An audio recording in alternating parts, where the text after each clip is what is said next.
उपकूल जिलागुड़िकरे बेहाल करिछि वर्षा। अनेक जिले में पाचिला धान बिलरे वर्षा पानी जमिबारु गजा हो जाइछि। फल हजार हजार हेक्टर फसल नष्ट होगा सहित मुंडरे हाथ देइछि चाषी। एबे पुणी वर्षा हेबा नै पूर्वानुमान करिछि आंचलिक पाणीपाग केन्द्र। पश्चिमा झड़ प्रभाव में राज्य में वर्षा हेब।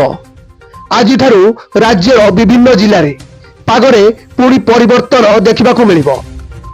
पश्चिमा झड़ आनिबो वर्षा। आज पुणी बदलिबो पाग। पश्चिम ओडिशा रे हेबो वर्षा। आज किछि जिल्ला रे वर्षा हेबा नै पूर्वानुमान करिछि पाणीपाग विभाग। आज पश्चिम ओडिशा रो 7 जिल्ला रे हालुकारु मध्यम धरणर वर्षा होई पारे।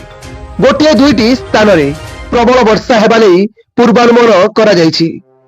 सेही 7 जिला सुंदरगढ़, झारसुगुड़ा, संबलपुर, बरगढ़, सोनपुर, बलांगीर और नुआपड़ा।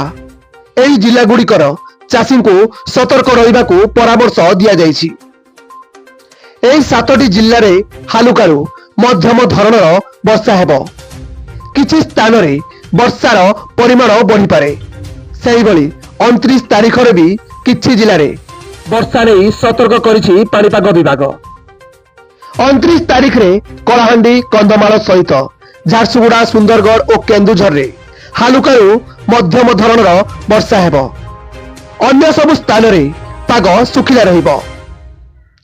तेबे आसंता 3 दिन अर्थात डिसेंबर 30 जाए रातिर तापमात्रा रे विशेष परिवर्तन हेबो नहीं। एहा परे तापमात्रा 3 रु 4 डिग्री ह्रास पाइबो।